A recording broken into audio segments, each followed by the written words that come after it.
এখন আমি এসেছি ব্যাঙ্গালোর ফোর্টে। এই দেখুন পিছনে দেখতে পাচ্ছেন ব্যাঙ্গালোর ফোর্ট, একটা প্রাচীন দুর্গ। আপনাকে ঘুরে দেখাবো। এখানে দেখুন এটা হচ্ছে গেট। এই গেট দিয়ে কিন্তু ভিতরে ঢুকতে হবে। আর সামনেরটা দেখতে ঠিক এইরকম, অনেক পুরানো প্রাচীন একটা দুর্গ। এই হচ্ছে দুর্গ, ব্যাঙ্গালোর ফোর্ট। এই পথ দিয়ে কিন্তু আমরা ভিতরে যাব। এটাই হচ্ছে মেন গেট। গেটটা দেখুন কত বড়, কত লম্বা, দেখুন 50 ফিটেরও বেশি হবে।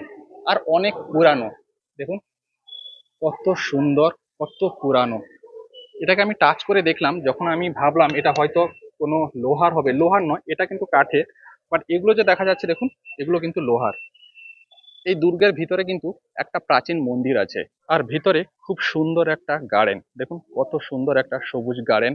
এখানেও লক করা আছে, জানি না কি আছে ভিতরে, পুরো জেলের মতন। কিন্তু আমাদের জন্য তো লক, যেতে পারবো না। সিকিউরিটি না বলেছে, সিকিউরিটি ওখানে দাঁড়িয়ে আছে। অনেকে কিন্তু ঘুরতে এসছে আজকে। এই দুর্গের ভিতরে এসে দারুণ একটা জিনিস কিন্তু দেখলাম, আপনাদেরকে দেখাবো। দেখুন এখানে কি লেখা আছে। দুর্গের ভিতরে লেখা আছে RCB। দুর্গের ভিতরে একটা সুড়ঙ্গ আছে। চলুন আমরা সকলে মিলে কিন্তু এই সুড়ঙ্গের পথে যাব। খুব ছোট্ট সুড়ঙ্গ, দেখি। আস্তে আস্তে করে যাবে শু, আস্তে আস্তে করে, মাথায় লেগে যাবে। কোথায়? ওখানে কি লেখা আছে? এখানে কি? ও আচ্ছা, একটা গর্ত আছে।